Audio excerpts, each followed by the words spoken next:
জাতীয় নাগরিক পার্টি এনসিপির পক্ষ থেকে আমরা আরপিও অনুযায়ী নির্বাচন কমিশনে দল নিবন্ধনের শর্তসমূহ পূরণ করে আমাদের দল নিবন্ধনের আবেদন আমরা এইমাত্র দাখিল করেছি।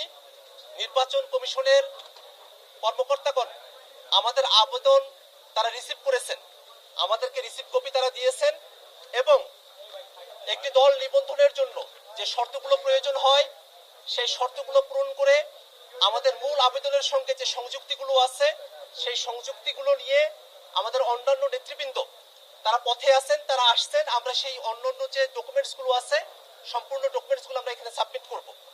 আমরা আমাদের পূর্ণাঙ্গ প্রেস ব্রিফিং আর কিছুক্ষণ পরে করব। আমাদের অন্যান্য নেতৃবৃন্দ আসার পরে আমরা শুধুমাত্র একটা জিনিস আপনাদেরকে জানাতে চাই যে জাতীয় নাগরিক পার্টি এনসিপি জনগণের দল হিসেবে, জনগণের পক্ষের শক্তি হিসেবে অভ্যুত্থানকে ধারণ করে বাংলাদেশে যে নতুন রাজনীতি চর্চা করতে চেয়েছে সেই রাজনীতির ডাকে সাড়া দিয়ে সারা দেশের মানুষের এনসিপির সঙ্গে যুক্ত হয়েছেন।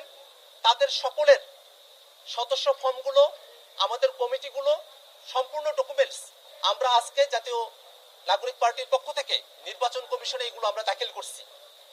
সাংবাদিক বন্ধুগণ, জাতীয় নাগরিক পার্টি এনসিপি দলের প্রতীক হিসেবে নির্বাচন কমিশনে যে আবেদন দাখিল করেছে সেখানে আমরা 3টি প্রতীককে দলের প্রতীক হিসেবে আমরা আবেদন করেছি, কিন্তু আমাদের দলের প্রতীক হিসেবে নির্বাচন কমিশনের থেকে আমাদের প্রত্যাশা হলো নির্বাচন কমিশন দলের প্রতীক হিসেবে আমাদেরকে শাপলা বরাদ্দ প্রদান করবে। অন্য দলের প্রতীক হিসেবে আমরা শাপলা চেয়েছি। আমরা আশা করব নির্বাচন কমিশন জাতীয় নাগরিক পার্টি এনসিপি কে তাদের দলের প্রতীক হিসেবে, আমাদের দলের প্রতীক হিসেবে শাপলা আমাদেরকে বরাদ্দ প্রদান করবে।